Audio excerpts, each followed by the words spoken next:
they can take a picture of. As the national press denounced the Atlanta Wall, local whites embraced the roadblocks as their salvation.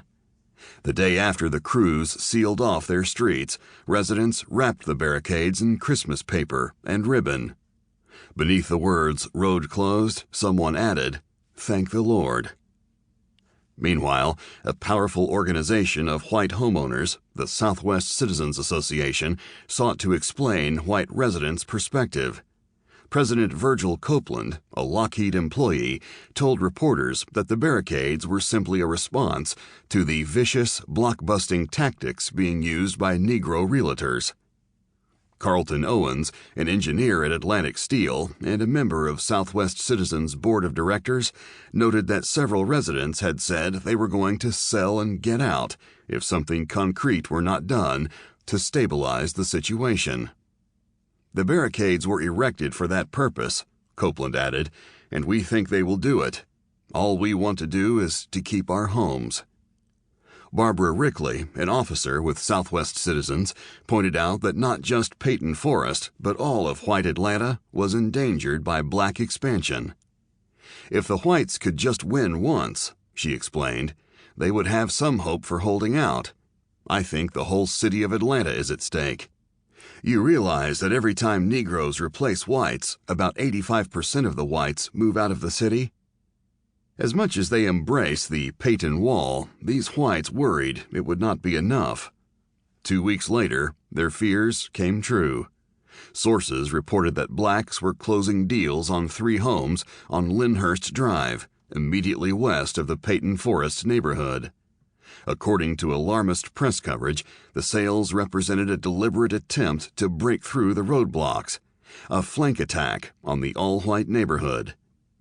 If those barricades hadn't been put up, an unnamed Negro leader was quoted as saying, "I don't think Lyndhurst would have been bothered."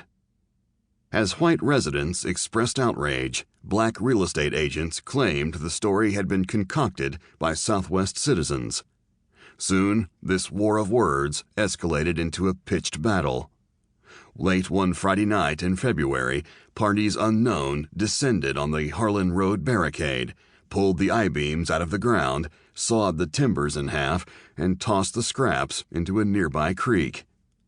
The next morning, stunned residents grabbed saws and hand tools, chopped down nearby brush and trees, dragged the debris into the street, and added a few dozen heavy stones for good measure. That night, the raiders returned and set fire to the new barricade. Once firefighters subdued the blaze, Mayor Allen announced that the city would rebuild the barricades, deploring the fact that any group has seen fit to take the law into their own hands.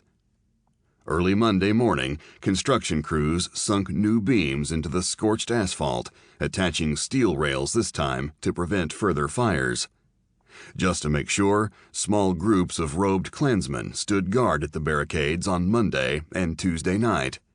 Patrolling the street, they held aloft signs, "Whites have rights too." In spite of the movement to ensure its permanence, the Peyton Wall was short-lived. Local courts quickly ruled against the roadblocks, and the mayor, relieved to find a way out of the public relations nightmare, had them immediately removed. But as the barricades were destroyed, so was whites' confidence in the neighborhood. In less than a month, most homes in Peyton Forest, including that of Virgil Copeland, the head of the homeowners' resistance movement, were listed for sale with black real estate agents. When the barricades came down, everything collapsed, he told a reporter. "It's all over out there for us." Indeed, by the end of July 1963, all but 15 white families had sold their homes to black buyers and abandoned the neighborhood. They were not simply fleeing Peyton Forest, Copeland pointed out, but the city itself. "We are trying to find some area outside the city limits where we can buy homes and get away from the problem of desegregation," he noted. "Everybody I know is definitely leaving the city of Atlanta." The Peyton Wall incident, as famous as it was fleeting, was only the most public eruption of the much larger phenomenon of white flight. That year alone, the beleaguered mayor noted, City Hall had been